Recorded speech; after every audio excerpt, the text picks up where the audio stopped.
$90 trillion in unfunded promises. Millions of retirees counting on money that simply does not exist. Public pension systems across the country are running out of cash. And when the collapse finally hits, those who spent decades paying in will be the last ones paid out. Investors, bondholders, and secured creditors will be first in line. Retirees? They are about to find out what it means to be an unsecured creditor in a failing system. The question is not if this will happen. The question is how bad it will get when it does. In the next few minutes, we are going to break down how we got to this $90 trillion crisis, why the math behind our pension systems has completely fallen apart, and what it means when governments start choosing between paying their debts and honoring promises made to the people who built their communities.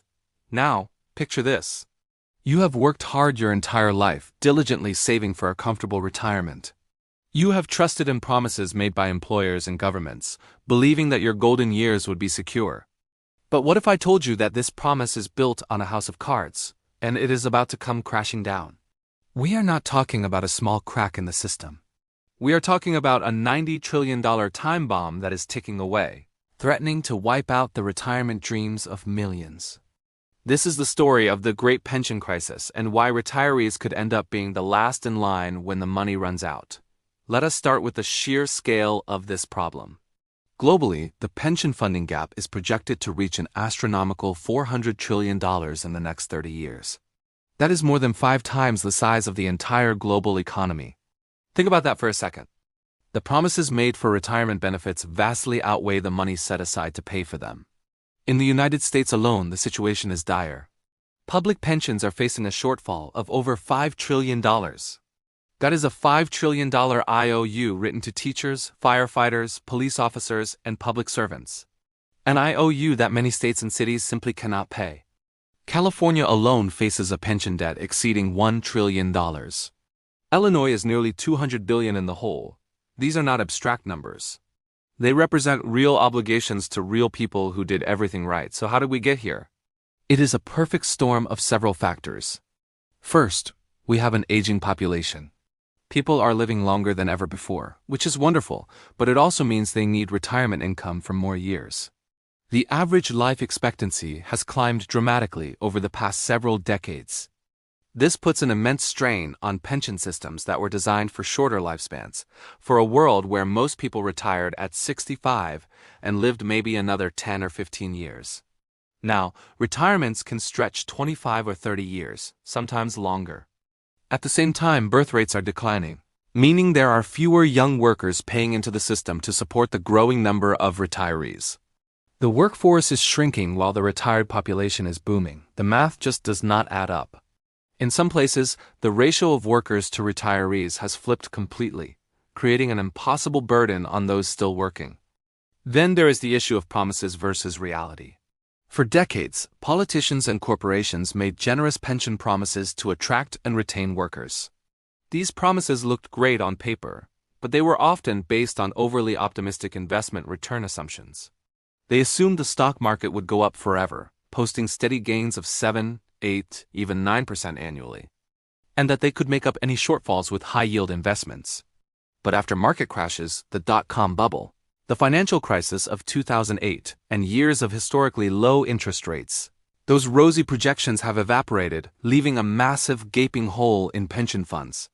Many corporate pensions plans today are only about 82% funded on average. That is like trying to fill a swimming pool with only 82% of the water it needs. It just will not work. When you are 18% short on a multi-billion-dollar obligation, that gap becomes a crisis. Government mismanagement has made a bad situation even worse. Many state and local governments have consistently failed to make their required annual contributions to their pension funds. Year after year, they skipped payments or only made partial contributions. Instead of paying their bills, they kicked the can down the road, using that money for other budget priorities, for new projects, for tax cuts, for anything except the obligations they had made. It is like skipping your mortgage payment to go on vacation, hoping you can somehow catch up later. But later is now, and the bill has come due with massive interest. This chronic underfunding has pushed many pension plans to the brink of insolvency. Some plans are now so deeply in the red that even perfect investment returns could not save them. Compounding, this is the slow death of the traditional pension. Over the past few decades, there has been a massive shift away from defined benefit plans, where your employer guaranteed you a certain income for life. The plans where you knew exactly what you would get, where the risk was on the company, not on you. Now the burden has been shifted almost entirely onto the individual with plans like the 401(k). This means you, the worker, are now responsible for saving enough, investing wisely, and making your money last for your entire retirement. The safety net is gone. The problem is, most people are not prepared for this responsibility. They do not know how much to save. They do not understand market risk. They panic and sell at the worst times. The average American is nearly $90,000 short of what they need for retirement. More than 40% of households are at risk of running out of money. And a staggering 56 million private sector workers have no access to a retirement plan at all. They are going into their later years with nothing.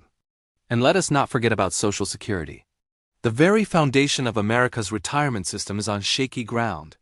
Projections show that without major reforms, Social Security's trust funds will be depleted by 2033. That is just a few years away. If that happens, benefits could be automatically cut by around 20% across the board. Can you imagine your retirement income suddenly being slashed by a fifth? For millions who rely on Social Security as their primary source of income, this would be nothing short of catastrophic, pushing them into poverty. We are talking about people who have no other resources, no savings, no backup plan. This crisis is not just about numbers on a spreadsheet. It is about real people and their lives. The rising cost of living, especially healthcare, is eating away at savings. Medical expenses in retirement can run into the hundreds of thousands of dollars. Inflation makes every dollar you saved worth less. And older Americans are carrying more debt than ever before. Over 78% of older adults have debt in retirement, from mortgages to credit card bills. This creates a vicious cycle where you are forced to choose between paying your debts and affording basic necessities. The dream of a debt-free retirement has become a nightmare for many. So why are retirees the ones who will bear the brunt of this? Why are they the final creditor wipeout? It is because in a financial crisis, pensioners are often treated as unsecured creditors. When a city or a company goes bankrupt, there is a pecking order for who gets paid. Bondholders and other secured lenders are first in line. The promises made to retirees? They often fall to the bottom of the list. We have already seen this happen. In places like Detroit, retirees saw their hard-earned pensions cut as part of the city's bankruptcy. These were people who played by the rules, who served their communities for decades, only to have their financial security pulled out from under them. The scary part is that this could become the norm. As more and more pension funds become insolvent, governments and courts will be faced with impossible choices. Do they raise taxes on a shrinking workforce to unsustainable levels? Do they slash essential public services like schools and infrastructure? Or do they break the promises made to retirees? All too often, cutting benefits becomes the path of least resistance. It is a silent threat, a crisis that is not being discussed at the dinner table, but it is one that could redefine what retirement looks like for generations to come. What can be done? The solutions are difficult and politically unpopular. They include things like raising the retirement age, adjusting cost of living increases, increasing contributions from current workers, and creating better savings incentives. But these are just patches. The fundamental problem is a system built on unsustainable promises. For you, the individual, the message is clear. You cannot rely on anyone else for your retirement security.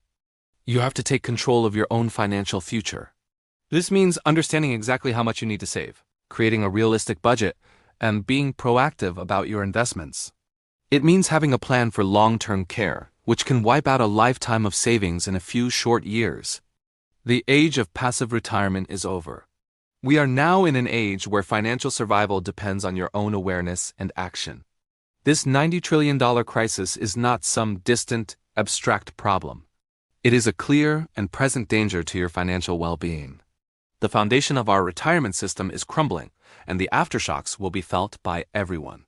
The time to prepare is now, before the time bomb goes off. Do not wait until it is too late. Start asking the hard questions, get educated, and build your own financial fortress. Your retirement depends on it. Thanks for watching. If you found this video informative, please give it a thumbs up, and subscribe to our channel for more content that helps you navigate the complex world of finance. Stay safe and stay informed.